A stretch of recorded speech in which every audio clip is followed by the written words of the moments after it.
Welcome back, fellow gardeners. Welcome back to my channel. Today I want to talk about the Amaryllis plant again. We had seen my beautiful Amaryllis that actually had those lovely red blossoms, and what happened to it, which are very sadly to say, it went under attack. It got actually eaten up completely by these Amaryllis caterpillars, which is actually known as the lily boas. But what happened is I lost the whole plant. So in this episode, I want us to look at these caterpillars and the damage that they can do, and then come up with one or two solutions. So when you do have an attack, you know exactly what to do. So my name is Alice and I'm the Red Soil Gardener.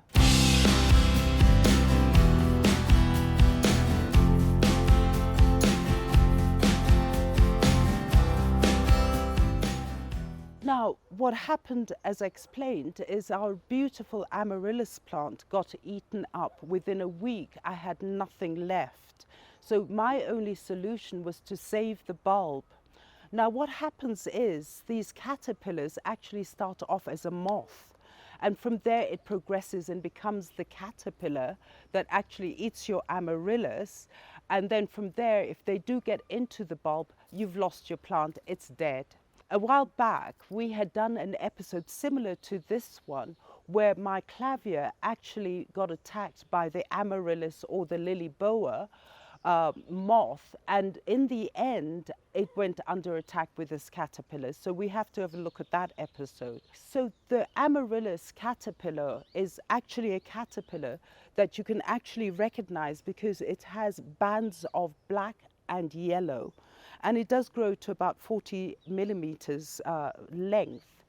Now what happens is it all starts with the moth. The moth actually attacks. What it does, it uses certain plants like the agapanthus, the clavier or the amaryllis as a host to where it's going to plant its eggs. Now what happens is, here comes the moth and he sees my amarilla and decides that's where he's going to lay its eggs. So what happens is that it lays its eggs onto the leaf of its host, which is either the agapanthus. It can lay its eggs on my amaryllis or on the claviers or anything. Most of these bulb plants is depending on what, but basically it lays its eggs. And as the eggs do hatch, is that they burrow themselves between the upper and the lower epidermis and digs a tunnel through these leaves, eating everything that is on its way. So what happens is that when you do look at your agapanthus or your clavier, let's talk about the amaryllis, you look at the leaf, you'll see these sort of lines of soft epidermis at the top. And you'll see these little baby caterpillars walking through these tunnels, and that's when you realize you're under attack. So now the whole thing is, as these caterpillars are maturing and they're moving in between the epidermis, is that basically is that first of all, at this point you could think at least the birds can come and just eat them, but because they're actually inside the leaf, is they're sheltered from the predators. And also in a way is that if you do decide to use pesticide at this point, is because it's protected, the caterpillar is protected between the sheaths of the leaves, is it doesn't really work. Now what happens is because the birds are not eating it and you can't really use any pesticides, the problem is that as it travels through the leaf, it can actually go down to the crown of the plant and then continue eating it there, and then eventually it goes into the bulb, and then you've lost your plant. Now what also happens is, as these caterpillars mature and they actually now move on top of the plant, on top of the leaf, is that they do give out an odor that it gives the indication to the birds or to these predators that they're unpalatable and also poisonous. So you find that they actually are very protected against predators, because basically a bird is not going to eat them because of this odor that they give out. So what these caterpillars did to my plant, they actually even went into the seed pod and they went in there, laid their eggs, and then as the caterpillars emerged, they disseminated the whole seed pod, and then they continued going down the flower stalk. And when I did open it up, I found caterpillars. Now from that flower stalk, which goes straight down to the bulb, I just looked at it and I said, I have to do something. So now I had a friend over and she is like, let's do it organically. We can actually pick one by one these caterpillars and just evict them, because in the end they will actually turn into moths. And I'm like, no, this is 1 week. My plant is completely disseminated. I'm almost losing it. So what I think I will do is go into one of these agrovets where they sell pesticides and look for something that I could save my plant. And that's what I did.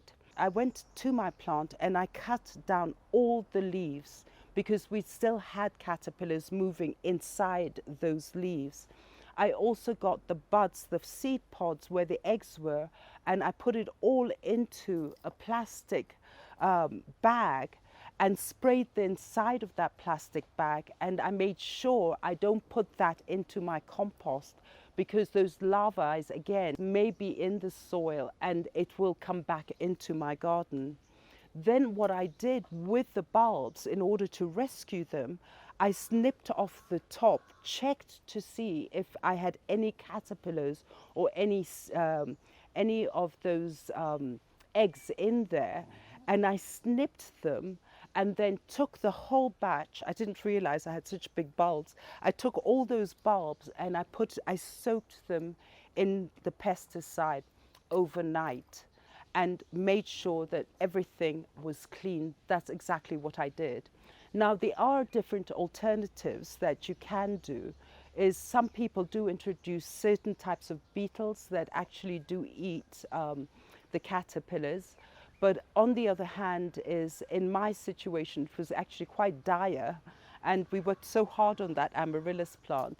So this was a quick solution instead of losing my bulbs.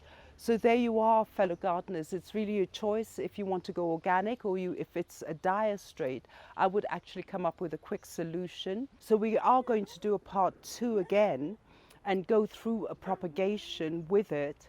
And I want you to be there with me. Don't forget to like and to share, and also press that notification button, and also subscribe to our channel. It really does mean a lot to us. And don't forget, we are on Instagram, we are on YouTube. Comment, so you can always leave me a comment there. And if it's anything I can assist, I'm always there.